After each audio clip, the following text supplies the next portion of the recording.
Hello, everyone. This is Jonathan Little for PokerNews.com. And today we're going to be reviewing a hand from a $3,500 buy-in World Poker Tour event.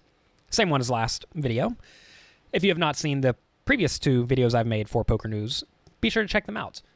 So they fold to me, and I have pocket tens on the button with a 30,000 chip stack playing 200, 400. So we are still relatively deep stacked.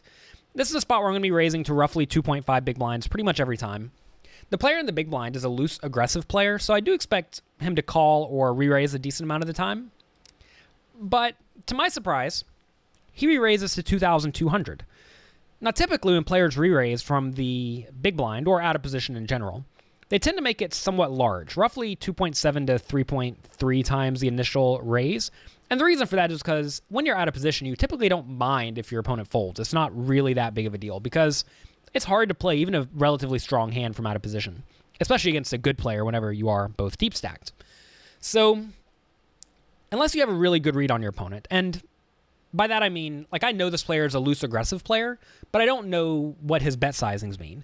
So if you have no real reads on his bet sizings, you should typically think that these small re-raises are somewhat strong and proceed with caution. It's worth mentioning that even if he re-raised large, to say 3,000, I would have just called with his hand. I'm not trying to 4-bet and get all in with this.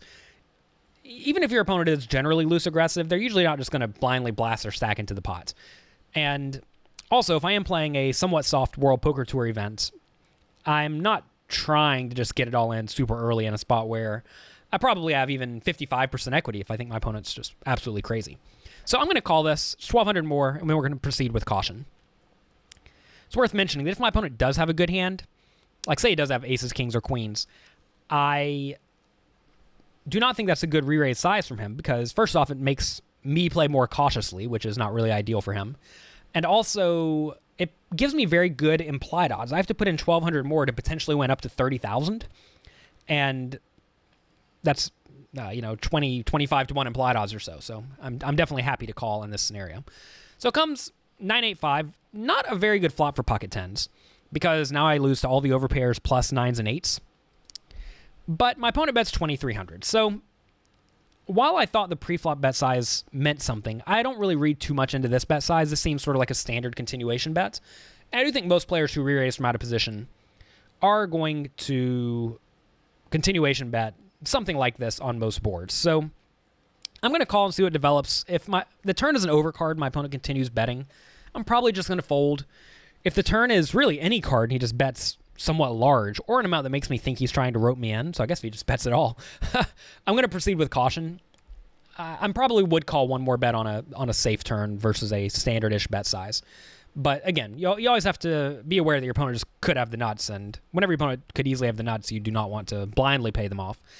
And if my opponent did just make regular bet sizes, like the 2,700 pre-flop and then 3,000 on the flop, I'd be much more inclined to call down the flop and turn and maybe even the river with only the pocket tens. So by playing this hand in sort of a bizarre fashion, and he may not even think this is a bizarre fashion, he just may think this is standard, he's giving me the opportunity to make a tight fold. But now we're not going to fold because we made top sets. It's not the nuts, but it's certainly good enough. If your opponent shows up with the queen jack or the 7-6 here, they got you. So if my opponent bets the turn, kind of an interesting spot. Say he bets something like 7,000, I would have just called because notice there's no point in raising. I'm not really trying to protect versus anything. If my opponent does have aces, kings, or queens, he's drawing very thin. Pocket jacks is an open-ended straight draw, so that has a pretty good amount of outs, but even then, there's like one or two hands in my opponent's range that are even drawing live or very live. All of them are live, but none of them are very live. So by very live, I mean they don't have very many outs.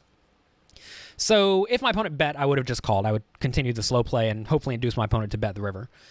But when he checks, it's not really what I want to see. I think my opponent's range is going to be very weak now. I imagine he has a bunch of ace-kings and ace-queens when he's checking in this spot. So I'm just going to bet something small. I don't think I want to check and just elect to not win a big pot. So I bet 2,900 into the 9,600 pot. So a very small bet. And then my opponent check raises, which is exactly what you want your opponent to do whenever you have top sets. And you have to recognize, whenever you make small bets, very often they will induce a wild player to re-raise. So now that he's taken the strong line and he re-raised, what does that mean about his range? Well, I think it's very strong. I expect to see either a straight, a set, 9s or 8s most likely, or maybe an overpair. But let's think about this. If my opponent does have an overpair, is this a good way to play it?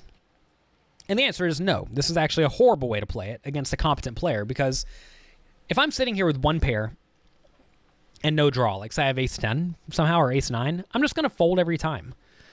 And he wins, right? And you have to recognize that you are not going to get paid off here unless your opponent has 2 pair or better. So if he knows that this check raise should make me continue with 2 pair or better, what should he be check raising with? And the answer to that is just really good hands, like sets, pretty much. But I don't count on my opponent knowing that. I think this is probably just a fairly standard opponent who saw my small bet, recognizes that in his games, small bets are typically weak, and he's deciding to raise now, both for value and protection with his strongest hands. So he check raises to 9,000, and I like to go all in for 15,000 more. I think calling this turn bet would be fine, but I think when my opponent makes it so large, I want to go ahead and shove. If he made it something like 7,000 after I made it 2,900, I would have been much more inclined to call, because then my opponent could realistically think that he can bet 17,000 on the river and make me fold if he's bluffing. But whenever he makes it 9,000, I don't think many splashy players who are probably not that great are going to fold a hand. Well, any hand, really. I think most people, whenever they make a big check raise, they're pretty much saying, I have a hand I'm willing to go with. If you have a good hand, put your money in.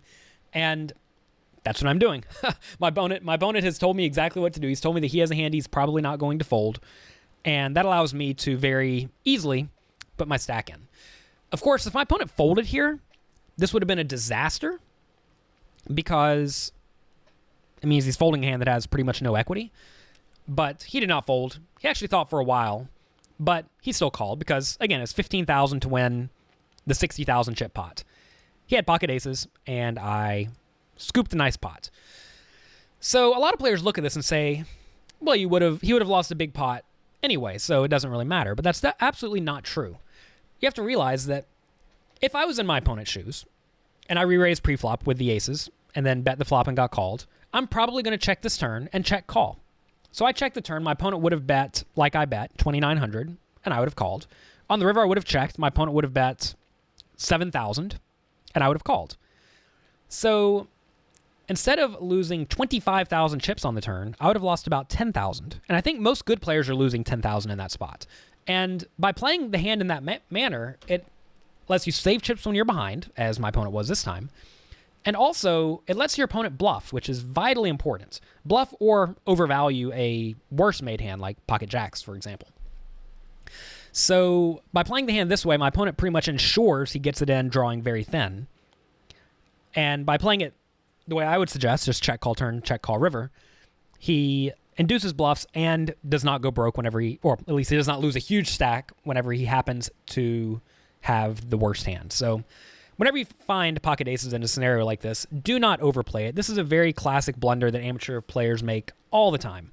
And this is one of the reasons I make a point to show up early to every deep stack tournament I play. I show up on time. I'm not one of the players who shows up in the middle of the day, because there are players who will give you their stack every time they have pocket aces. They are just not folding, and they are trying to get their stack in.